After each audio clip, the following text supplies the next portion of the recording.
that stuff going on. And talking about music, talking about crazy partying and stuff. I don't know how much you've heard or what's going on, but Every Time I Die broke up.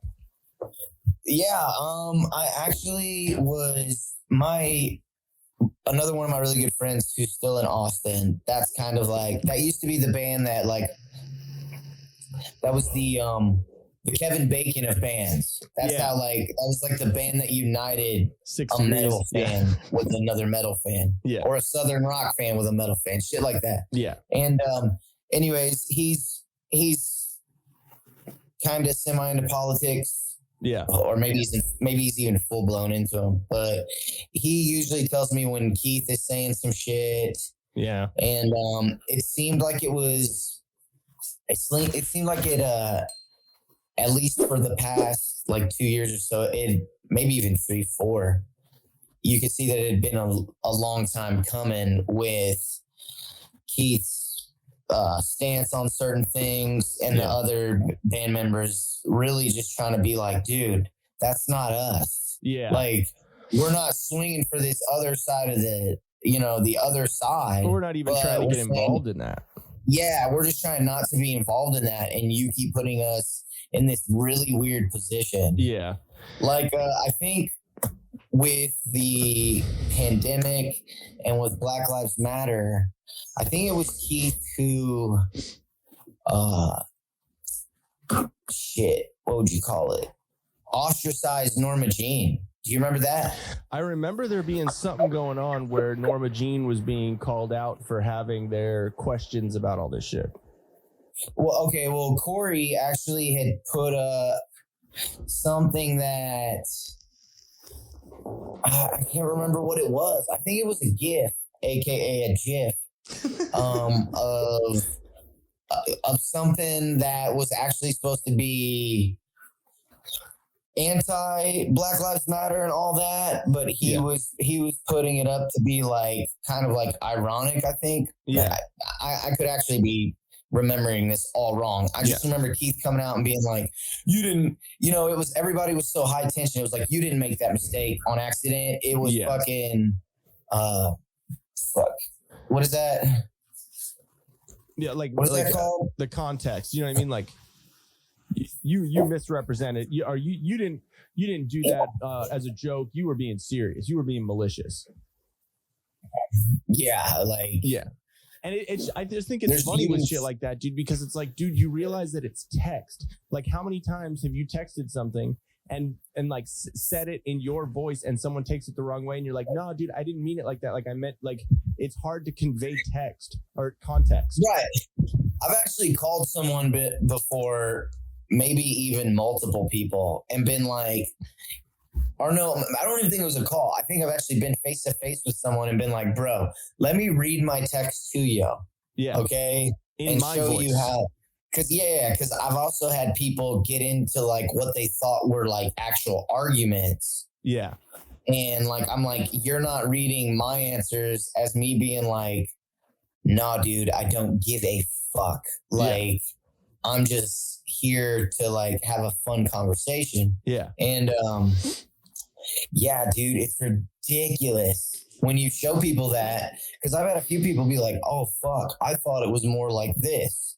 Yeah. And so nowadays I've even became accustomed to writing out with an emoji. Yeah. FYI, this is completely sarcastic tone, but joking. Yeah. Blah, blah, blah, blah, blah, blah. And it's annoying that you have to do that. It's like explaining a joke makes it not funny anymore.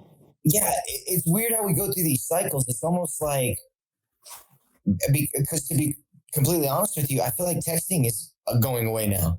Yeah. Because it's weird. Man, I don't want to sit there and write this fucking 3-page thing about why this. And then they're like, but I really don't want you to pick up the phone and I have to tell you all this because I'm so afraid of what you might say or it's the tone weird. Of your voice. It's like our society has gone from we went before texting and before all that was available, we went to having full conversations and then we're like, okay, we'll just text and it's this short. And then now we're just I don't want to talk to anyone. And so it's just it's like phones and technology, they're all great. I mean, obviously we're doing this right now. Like this is, fucking cool. I can see your face. You know what I mean? And you don't have to look at a cat now. Oh, I know. But this is like, if you think about it, we've taken it one step forward. Yeah. It's almost like us older dogs sort of in the middle road of what generation are we considered? Actually, we're not technically millennials, are we? We're elder millennials. We're like the very what do they call them? Millennials, right? Yeah, we're elder millennials. So we're like basically the very oldest of millennials that right. That there is, See, but I feel like I feel like me and you. Yeah. With the way we were raised, we have a little bit more of the boom, or what is it? Are they Gen X? I think was Gen before X. That is, yeah. I think that's one before us. Right. Basically, we're not retarded like millennials usually are. Correct. But we know everything millennials know, but we also know what the Gen Xers knew. Yeah. It like, I think it also becomes an issue of, I don't want to use the word privilege because privilege is such a fucking toxic word nowadays, but there's so much privilege with most millennials that they've just had everything that's instant access. They have all this stuff that's just readily available. When we came, we were the last ones to, have to, have a VCR and have this and have like a Walkman and CDs and like all this shit and like actually, like, and so I think all these millennials just think that's just the way that it's always been. Is everyone just knows everything? Oh yeah, yeah. It's ridiculous, dude. Some changes. No, dude, it just becomes kind of crazy, but yeah. Anyway, going back to the.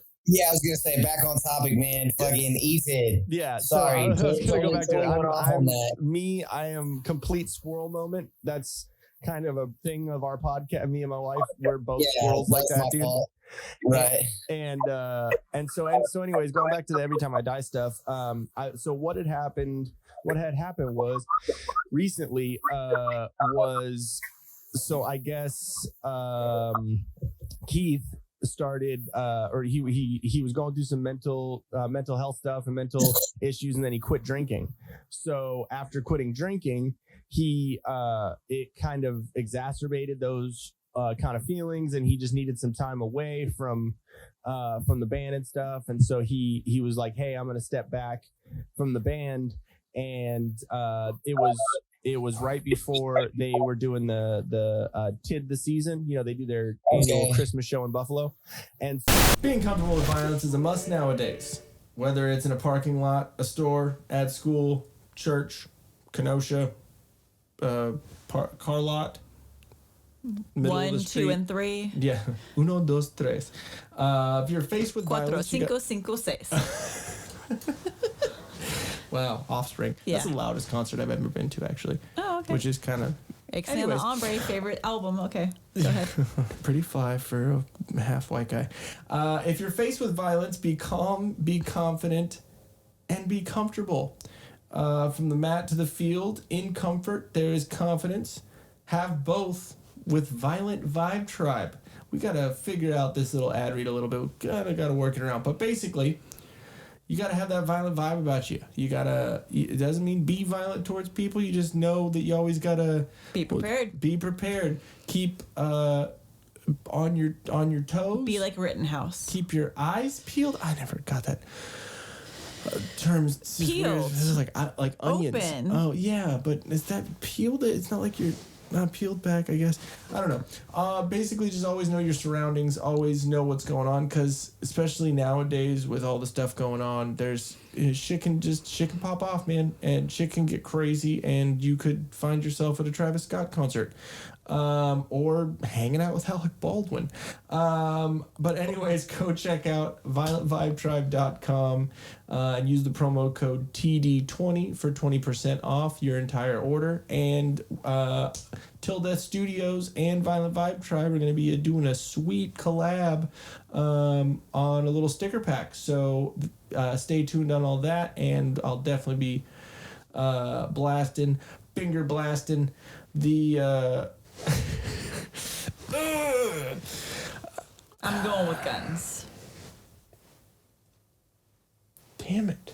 You're a little slow over there. Dwight, you ignorant slut. Yeah, but make sure you check out all that, and we're gonna be doing that sticker pack, and so check out all the social medias for all that info. And speaking of social medias, at violent_vibe_tribe, to go like and share and subscribe and follow them and diddle them, all the things. But yeah, go check them out. Again, Violent Vibe Tribe. Make sure you keep your eyes peeled. Try to relax your anus. Be a banana. I'm a banana. Do you remember that video? No. Oh, I have so many good things to share. Yeah, so go check it out. And and Nick Wright also is the owner of the company. So, and he's been on our podcast a couple times. So go check out one of the episodes. Later. So, Jordan I thought it had been kind of like stoking the fire before that, though. Well, yeah, exactly. There were some things that were not that were definitely kind of forcing a wedge, but then they came out with their newest album, which is actually pretty damn good. And but anyway, so he basically said, hey, I'm gonna take a step back, and didn't say anything about TID the season or the show and whatever. And so Jordan and the rest of the guys said, hey, we don't want to disappoint the fans who have already paid money, and we haven't played a show TID the season for a couple of years because of the pandemic and whatever. So we're still gonna play the show, but we're gonna do it instrumentally. Did they say that? Because I thought it was they canceled the rest of the tour, but they said Keith would be back for they were going to do the rest of the tour instrumental, and then Keith would be back for TID the season. Well, I think what it was is that, they were going to do the rest of the tour instrumentally, and then what they were planning on is still at least doing TID the season instrumentally, unless Keith would be able to. I thought, all right. Yeah, so like unless Keith, had taken that time off and he was okay with coming back, then obviously they would have him. But they said since they had scheduled and booked it and done all the, paid money for it, they didn't want to deprive the fans of the show they paid for. So they said they were still going to do it if Keith came, into it. That would be great. And then Keith was, putting up, text receipts or this, or whatever of Jordan, basically saying that Jordan, his brother, which sucks also, saying that they wanted to replace him. And I don't know.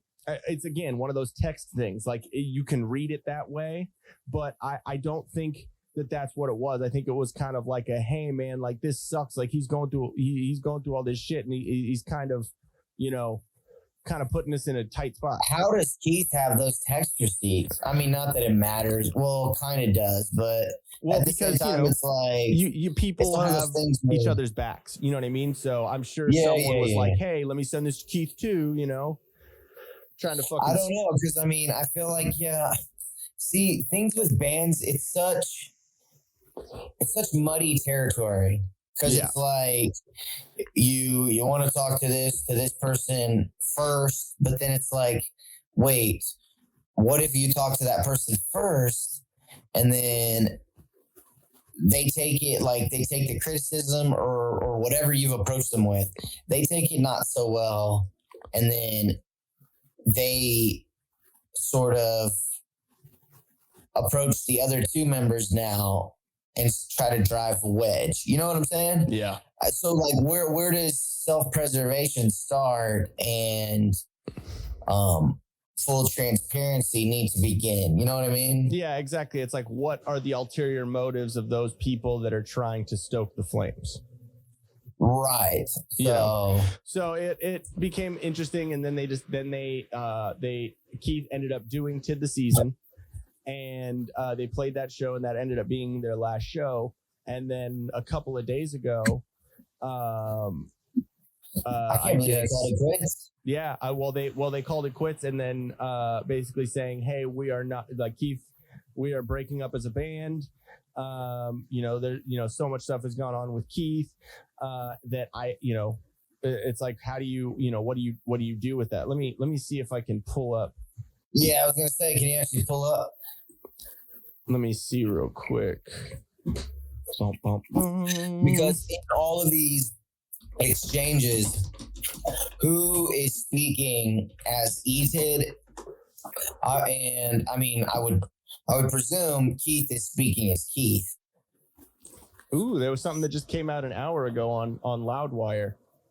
All right, what's it say? It says there may be two sides. Oh, give me a second. There may be two sides to every story, but in the case of a band split, there could be even more than that. Every Time I Die bassist Stephen Machichi, I think that's how you say it, is the latest to reflect on the divide that occurred between singer Keith Buckley and the remainder of the group and led to their recent split. The public was first clued in to trouble within the band in early December when it was announced that Buckley had stepped away from their tour to take care of his mental health ahead of the group's planned TID the Season shows. So, kind of on there. Yeah. So let me see. Okay, so Keith posted, caring for my own mental health has taken priority over everything else in my life. The love it has brought to everything I do has been clear to everyone that has seen me, and I value my progress way too much to allow a setback. I am taking a hiatus from ETID to prepare for TID the Season. So he was doing it. Yeah, see, there it is. Okay. Yeah. And so, all right, so there's that. Exactly. And then the band statement followed, quote, mental health is a real issue, and when not treated has an impact on so many people. Keith needs to take this time to rest and prepare for the holiday shows, and we wish him a quick recovery. We also understand that so many of you have been looking forward to these last few shows on our tour. We don't want to let you down, so we'll be playing these last 3 shows without a vocalist. Keith, there we go. Yeah, exactly. Like Keith always says, this mic is your mic. So come up and help us finish this tour. Anyone that no longer wants to attend will be given refunds at the point of purchase. Okay, so kind of like what you were saying too. They were like, hey man, like if you want to come up and try and sort of like, yeah. But shortly after the band's statement, Buckley returned to social media to elaborate that his mental health had become priority after allegedly overhearing his brother Jordan tell an outsider there had been talks to replace him. A day after the initial back and forth on social media, the band canceled the remaining shows on their tour. Parentheses, as one of the other bands on the run had dropped out due to COVID. So they also issued a statement that read, "We apologize to the fans this weekend for the cancellation of the remaining 3 shows of the Radical Tour." Keith Buckley is So Keith Buckley is a crucial member. I think we know all that. Let's scroll to this. Let's see what this new stuff with the bassist player is. Okay, cool. So basically I do remember. What's up? Yeah, I know all that, and I know everything that the band said as far as like, oh well, Did you read the? Okay, so the statement that happened about them breaking up was I read that. Andy, Jordan, Steve, and Goose's last show with Every Time I Die was on December 11th, 2021. Yeah. Let me see. While we had hoped to come to an agreed upon legal statement that outlined the truth, we were informed today. I read all, yeah. Okay, so you read all that stuff. Yeah. Okay. So basically, they were just saying it kind of. It kind of didn't. We're at a point where it's got to go with litigation. We can't talk about it anymore. Yeah, exactly. So so basically, Keith tweeted out a legal notice that the band had presented to him at the end of December. You saw that? I believe so. Yeah. It was like basically a cease and desist. Yeah. So let me see. Jordan Buckley, come on to. Okay, so now Stephen Machichi has offered his say on the matter via a lengthy series of messages that can be found via his Twitter account. So the full text below. All right. Our manager retired in June. There was a seamless transition to a new manager who was formerly our day-to-day point woman. She was incredible at her job, so we were all comfortable with her, and all 5 agreed to bring her on board.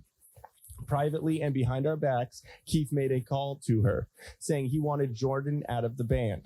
Immediately, that's crazy. Immediately, an internal rift started. We canceled a live stream event, canceled a video shoot, and the band paid for therapy for them. After only one session, Keith had convinced the band that he could continue on and keep the band rolling. After numerous talks about every band member being more open, more transparent, we were feeling good about the future. We play a COVID comeback show in Buffalo. We find out from management that Keith was trying to cancel the show even after every single safety precaution was humanly done. Man. Yeah, dude. So now all the shit's being aired. So in full transparency, we got on a group call and asked Keith about it. He immediately called our manager a liar. She started crying. He hung up the phone. Hung up. No accountability. We awkwardly sweep it under the rug and head into Furnace Fest and the Radical release. The tour started off seemingly well until we got 1 week into tour in Omaha. After the set, Jordan walked back on stage after kids were shouting for another song. While backstage, I go, "Are we doing this?" Keith replied, "That's your boy." "No, that's all our boy." Right there was when I sensed this therapy session did not work. It immediately soured the rest of the tour moving forward for us. And this is a band. These 5 guys. Everyone here are boys. Well, whatever we have a tour to do, we march on. That sucks, dude. I don't even know if I want to hear anymore. So, like, I really thought it was going to be like Keith kind of looking not so bad. But this made him look even fucking worse, man. And I'm not saying cancel him at all. And I'm just saying, like, really, there's more and more, huh? More. I mean, if you want to hear it, I'll read it off, dude. I mean, yeah, read it off. Fuck it. Let's hear what else he did. Yeah, I thought that was it, actually.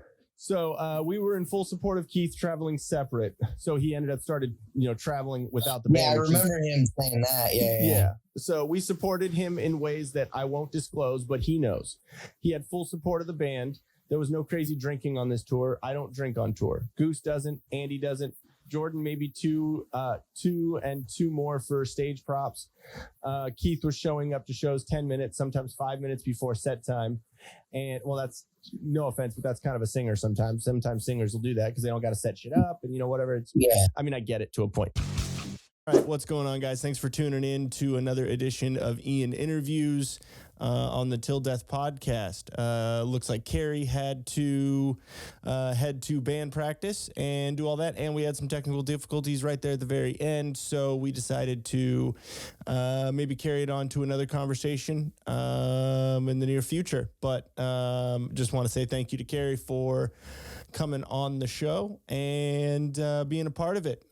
Make sure you like, subscribe, share, follow, all the good stuff. I'm sure there's some titles down here of all the places. We got Rumble, YouTube, BitChute, Odyssey, and follow us over on Twitter, Instagram, Locals, all the places. If you like the audio version of the podcast a little bit better, then we're on Spotify, Apple Podcasts, all the places you can find the podcast spaces. Also, make sure you check out Violent Vibe Tribe, violentvibetribe.com. Use the promo code TD20 for 20% off your entire order, and at violent_vibe_tribe for the Instagrams. I think the TikTok also.